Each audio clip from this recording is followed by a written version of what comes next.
تحطم طائرة بعد إقلاعها من مطار جوبا ومقتل جميع ركابها.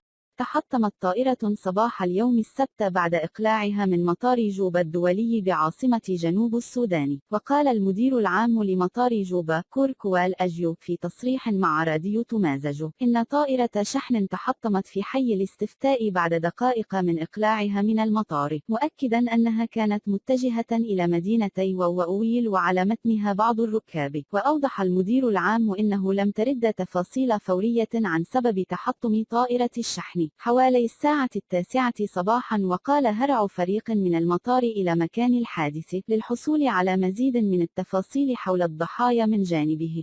قال موقع السودان بوست إن طائرة تابعة لشركة طيران جنوب السودان تحطمت بعد إقلاعها من مطار جوبا الدولي صباح اليوم، مما أسفر عن مقتل جميع من كانوا على متنها وفقا لعدد من شهود العيان.